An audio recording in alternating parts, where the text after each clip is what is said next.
a blood red butterfly. But to many of us, it looks like us New Englanders, it looks like a cooked lobster. Nancy Barney, who was an openly gay intellectual expat who lived near me in Paris. She was on Rue Jacob, I was on Rue de Seine. She formed a woman's academy and had salons to which I was never invited. Her plate has a lily on it because evidently that was her nickname. If you didn't know that, it would be really hard to figure it out from the plate. Virginia Woolf, Does anybody know? Happy birthday. Today is Virginia Woolf's birthday. Yay. I don't know, 1882, something like that, so a while ago. Was certainly no one any of us should be afraid of, except that she was crazy as a loon.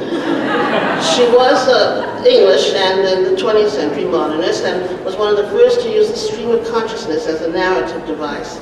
Now, as you know, I have this retreat on Martha's Vineyard for writers, and it was in my memory of my mother, and she always said, in order to write, a person needs to be able to look out the window and just stare. And Virginia, who wrote A Room of One's Own, said, a woman must have money and a room of her own if she is to write fiction. True. We spoke about money in the arts earlier, remember? Okay, so her plate is three-dimensional with petal-like forms with eggs. Georgia O'Keeffe, now we all know who she is.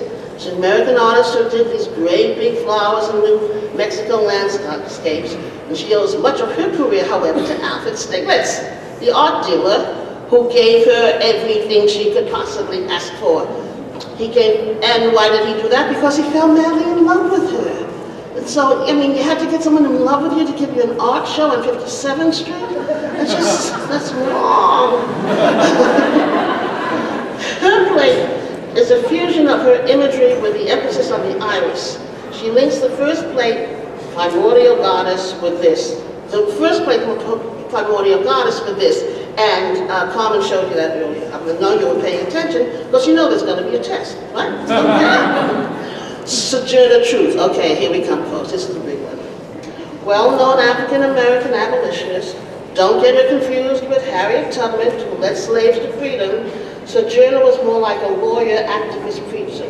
So her plate is different from the others, and there is no vagina theme. Why is that? Well, I'm going to quote from the sign on the wall outside the exhibition. Quote, many critiqued this perceived denial of black women's sexuality as a sign of a larger failure of a second-wave feminism to allow for authentic images of black experience.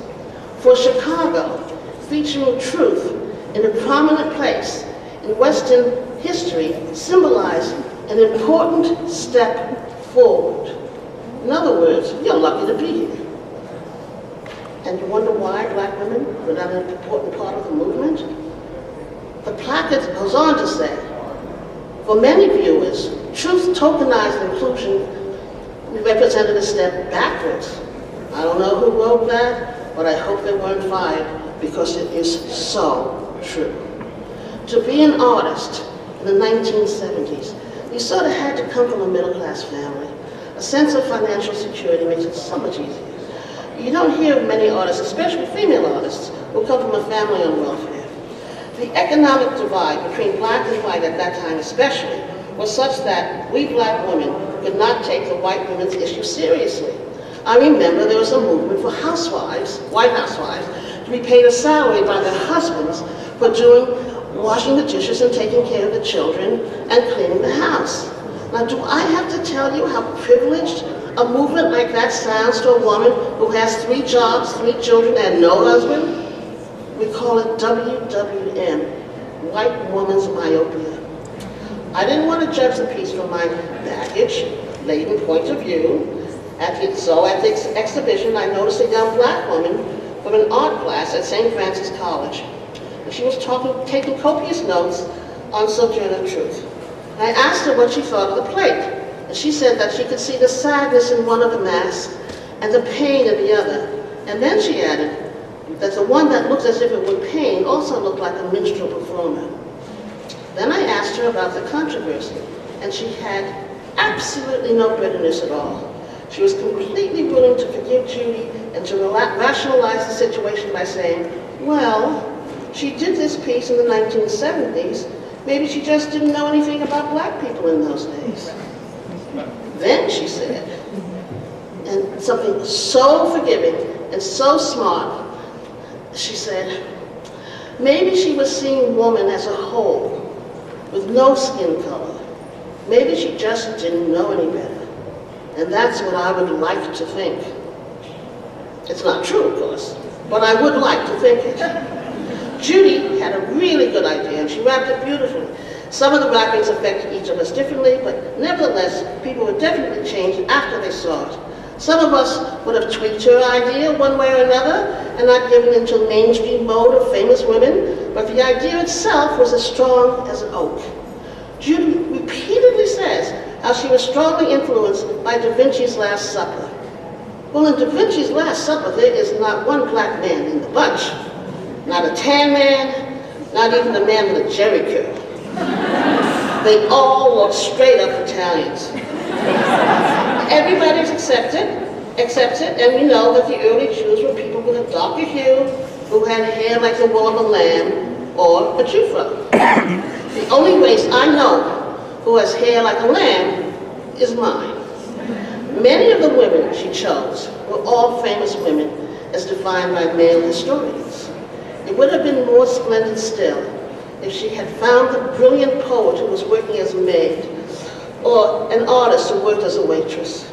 She could have reached an even wider audience.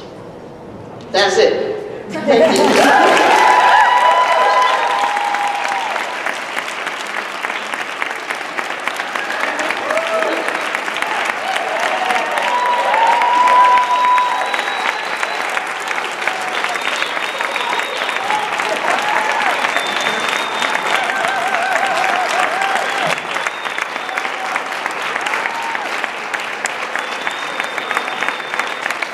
Give it up for Abigail McGrath.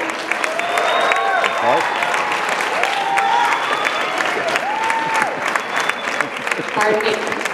We will be right back in 10 minutes with our last speaker of the evening, Jennifer from Brooklyn College, talking about Hildegard von Bingen and